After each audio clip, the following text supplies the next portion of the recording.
Here we go again with another delay in the movie industry, and this time it's the Batman Part 2. Because who doesn't love waiting an extra year for a movie sequel? It's not like we have anything better to do, right? Remember when we all sat in the theaters, popcorn in hand, watching Robert Pattinson brood in the rain as Batman? Good times for sure. But guess what? We'll have to wait a bit longer to see that chiseled jawline in the Batsuit again. The Strikes of 2023, a classic Hollywood tale where the writers and actors decided to take a little vacation from May to November. They put their pens and scripts down and said, no more. Why did they do this? Well, it seems they weren't too happy with their contracts. They wanted better compensation for their work, especially with the advent of streaming media. Residuals, which function like royalties, were a big sticking point, and the writers and actors felt they were losing out on profits from advertising revenue. Which I perfectly understand, because the only reason why these movies are engaging are the compelling storylines written by these writers. But then again, the people in charge can always decide to look the other way and just hire a talented beginner to do the same for maybe even less. And then there's the issue of artificial intelligence, and the writers were concerned about being replaced by AI. Can you imagine being replaced by a machine that can write scripts and generate dialogue? At this point, it's not even that hard to imagine anymore. But don't worry, it all ended well. After 6 months of striking, they reached an agreement.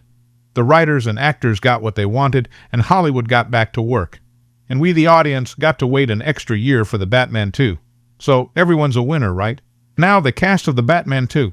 That's a topic that's as clear as Gotham City's smoggy skyline. First up, we have our brooding billionaire, Robert Pattinson, who will be returning as Batman. Clearly, what's a Batman movie without Batman? It's like a Batmobile without wheels, a Batarang without the rang.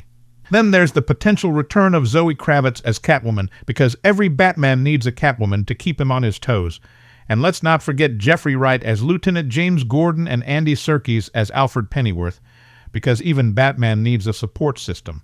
And then there's the Joker played by Barry Keoghan. His role in the sequel is still a mystery. But hey, isn't that just like the Joker?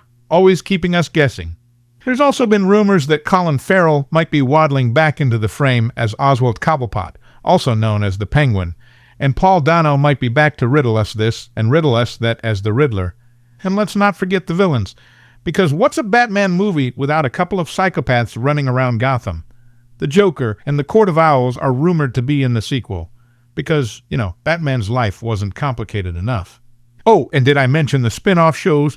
Because who doesn't want more Batman content? It's not like we're oversaturated with superhero shows or anything. Now, let's talk about the man behind the camera, the one and only Matt Reeves.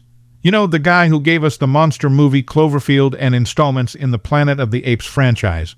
He's known for his ability to reinterpret classical characters, genres, and themes while grounding even the most fantastical with a sense of absolute realism.